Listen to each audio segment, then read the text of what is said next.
नमस्कार दोस्तों, स्वागत है आप सभी का लर्निंग ट्री पे। देखिए 66th बीपीएससी का जो पीटी का रिजल्ट है ये डिक्लेयर कर दिया गया है बाय बीपीएससी। और इसके बाद से ज़्यादातर बच्चों में हताशा देखने को मिली है। हताशा का कारण भी है, वजह भी है, बहुत सारे इसके रीजंस है। देखिए ये पहली बार हुआ है जब बीपीएससी ने 108 कट ऑफ, इतना ज़्यादा कट ऑफ दिया। इससे पहले एक बार 104 कट ऑफ दिया था, फिर उसको रिवाइज करके बीपीएससी ने 100 कट ऑफ कर दिया था। तो 100 से ज़्यादा आज तक बीपीएससी का ऑफिशियली कभी भी कट ऑफ नहीं गया था। और 2021 ऑलरेडी हम लोग 2020 से 21 जो एक कोविड फेज था उसको हम लोगों ने क्रॉस किया था। कुछ लोग ऐसा, कुछ टीचर्स एक्सक्यूज दे रहे हैं कि हो सकता है इस बीच में बच्चों ने पढ़ाई अच्छे से की होगी, इस कारण से इतना कट ऑफ गया है। But I don't agree totally with it, although it is partially true. हो सकता है कुछ हद तक ये सही हो कि हाँ, सब लोगों को पढ़ने का मौका मिला था, पढ़े होंगे बच्चे और इसके कारण से स्कोर हुआ होगा। क्वेश्चन ईजी थी, नो डाउट, क्वेश्चन अन्य सालों की अपेक्षा में ईजी थी, बट इतनी भी ईजी नहीं थी कि 108 कट ऑफ चला जाता। तो आज हम डिस्कस करेंगे कि क्यों कट ऑफ मार्क्स इतना अधिक है इस बार के बीपीएससी में। और इसका सबसे बड़ा जो हम लोगों को कारण दिख रहा है वो है क्वेश्चन आउट। ये ऑफिशियली बोलिए, अनऑफिशियली बोलिए, कोट अनकोट बीपीएससी ने भी इसे एक्सेप्ट किया है कि हाँ क्वेश्चन आउट हुई थी। अगर क्वेश्चन आउट नहीं हुई होती, ऐसा अगर कुछ विवाद नहीं हुआ होता, तो औरंगाबाद का जो री एग्जाम हुआ था वो बीपीएससी लेने पर बाध्य नहीं होता। लेकिन हाँ, कुछ वहां पे ऐसी घटना हुई थी जिसके कारण से बीपीएससी को दोबारा 14 फरवरी को एग्जाम लेनी पड़ी थी। और देखिए इस डिजिटल एज में आप ये सोचिएगा कि सिर्फ औरंगाबाद में क्वेश्चन आउट हुआ, उसके बाहर नहीं गया होगा, तो ये अनएक्सेप्टेबल है। ये किसी को भी डाइजेस्ट नहीं होगा, क्योंकि आज व्हाट्सएप हो, टेलीग्राम हो, बहुत सारे ऐसे मीडिया, ये ऑनलाइन मीडिया सोर्सेज हैं जिसके थ्रू जितनी जल्दी से जल्दी हो सके लोग क्वेश्चंस को फैला सकते हैं। और कहीं ना कहीं ऐसा लग रहा है, कुछ हद तक ऐसा लग रहा है कि ये सही था। यही कारण, ये बहुत बड़ा एक कारण था जिसके कारण इतना ज़्यादा कट ऑफ गया है। हालांकि जो बच्चे क्वालिफाई किए हैं, अभी मेंस लिखेंगे जो लोग, वो लोग बहुत ही लकी हैं कि आप इतना ज़्यादा कट ऑफ होने के बावजूद आप क्वालिफाई किए हो। और अगर ये बात सही है कि क्वेश्चन आउट हुई थी उस कारण से ये कट ऑफ गई है, तो बहुत सारे वो मेरिटोरियस स्टूडेंट शायद इस लिस्ट में ना हो और वो जो क्वेश्चन लीक वाले स्टूडेंट है वो हो। तो आप एक्सपेक्ट कर सकते हैं कि मेंस अगर अच्छे से दीजिएगा तो आपको बहुत अच्छी अपॉर्चुनिटी है ये जॉब के लिए। एक बच्चे लोग बार बार कह रहे हैं कि सर अब कितना मेरिट रिक्वायर्ड है। देखिए ये तो सही बात है, ये मैंने पिछले वीडियो में भी आप लोगों को कहा था कि देखिए किसी ने भी एक्सपेक्ट नहीं किया था। ये टोटली एक डिवास्टेटिंग एक कट ऑफ था। 108 अनएक्सपेक्टेड आउट ऑफ 150, ये 3% मात्र स्टूडेंट्स का रिजल्ट हुआ है। लगभग 9000 जो बच्चे सेलेक्ट हुए, 3% है टोटल, जो 2,80,000 के आसपास बच्चे अपियर हुए थे बीपीएससी के लिए। और उसमें 108 कट ऑफ जाना ये बहुत ही ताज्जुब की बात है। फिर कुछ बच्चे बोल रहे थे कि सर जो गरीब है उनके पास पैसा नहीं है और जिनके पास पैसा है उनके पास पहले से क्वेश्चन है, तो हाउ कैन वी फाइट।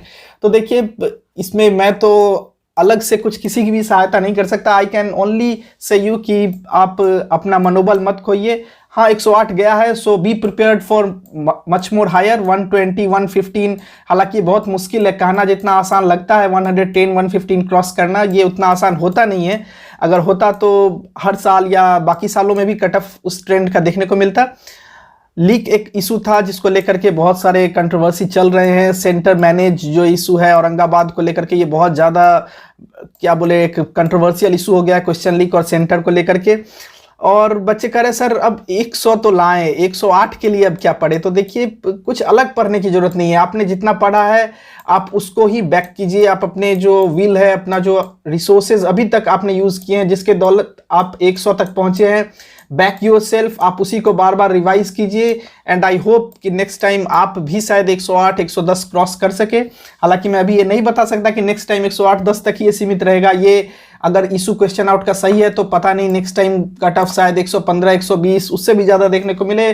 तो ये अगर क्वेश्चन ही लीक हो जाए तो फिर किसी के लिए भी प्रेडिक्ट करना या फिर गेस करना कि कितना कट ऑफ होगा, कितना कट ऑफ जा सकता है, ये क्या बोले अस्वाभाविक या फिर ये हम लोग के विल के बाहर की बात हो जाती है। इसको लेकर के हम लोग बस हताश हो सकते हैं, आप लोगों को दिलासा दे सकते हैं कि कोई बात नहीं, फिर से पढ़िए, इसके अलावा हम कुछ नहीं कर सकते। और छात्र भी जो है वो देखिए क्या कर सकते हैं, छात्र मेहनत कर सकते हैं, अपनी ओर से आप मेहनत कीजिएगा, लेकिन कितनी मेहनत कीजिएगा इसकी कोई सीमा नहीं है। बच्चे पढ़ रहे हैं, लगातार परिश्रम करते हैं, 100, 105 इतने स्कोर लाते हैं और उसके बाद पता चलता है रिवाइज आंसर किया ही और आपका नाम वहाँ पे नहीं है। फिर बीपीएससी का एक आदत है 5 ऑप्शंस को लेकर के लगातार कंट्रोवर्सी में रहते हैं, कुछ कंट्रोवर्शियल क्वेश्चन पूछ के कंट्रोवर्सी में रहते हैं।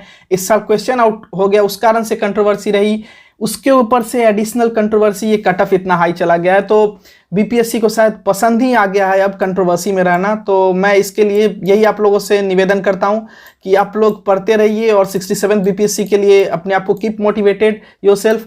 66 बीपीएससी का नोटिफिकेशन आने वाला है, बीएसएससी सीजीएल का नोटिफिकेशन आने वाला है, और जो बीत गया है उसको आप बदल नहीं सकते, हम बदल नहीं सकते, और कोई भी इस चीज़ को बदल नहीं सकता जो हो चुका है उस चीज़ को। तो यही बस अनुरोध है कि आप लोग पढ़ते रहिए, हताश मत होइए, पढ़ते रहिए, उम्मीद मत छोड़िए। अगर उम्मीद छोड़ दीजिएगा तो ऐसे भी कुछ नहीं होने वाला है। सो उससे बेटर ऑप्शन है कि at least you can try, just you can fail but keep trying, okay. और देखिए कट ऑफ को लेकर के फिर से बार बार इसको लेकर के मत सोचिए, इससे आप लोगों का मनोबल कमता जाएगा। जो हुआ 108 गया, 110 गया, जितना भी गया वो गया, उसको अब लेकर के सोच करके भी कुछ होने वाला नहीं है। सो नेक्स्ट टाइम आप ट्राई कीजिए कि मच हायर, जितना आप हो सके स्कोर ज़्यादा करने का वो करने की कोशिश कीजिए। 115 117 तक it is difficult but you can try. और मैं यही अनुरोध करूँगा कि अब इसको लेकर के, इस चैप्टर को कट ऑफ को लेकर के सोचने की बात, या इससे जो कंट्रोवर्सी रिलेटेड है इसके बारे में डिस्कस करके अपना समय बच्चे व्यर्थ ना करें और तुरंत शुरू कर दे 67th बीपीएससी की पढ़ाई के लिए। या फिर जो लोगों ने जेपीएससी का फॉर्म भरा है, यूपीपीसीएस का फॉर्म भरा है, तो वो लोग उन सारे एग्जाम्स के लिए पढ़ना शुरू कर दे। So thank you. और होली आने वाली है, आप सभी को होली की ढेर सारी शुभकामनाएं। और मैं आशा करता हूं कि ये साल आप लोगों के लिए जो 67 बीपीएससी की जो नोटिफिकेशन आएगी उसके साथ बहुत बढ़िया हो, और ऐसे कोई क्वेश्चन आउट, पेपर लीक, इस टाइप की कोई समस्या फिर से ना हो। और बीपीएससी भी थोड़ी सी सजगता के साथ बच्चों के मनोबल को ध्यान में रख करके उसी तरह से अपना कदम उठाए। और बस आज के लिए इतना ही। Thank you.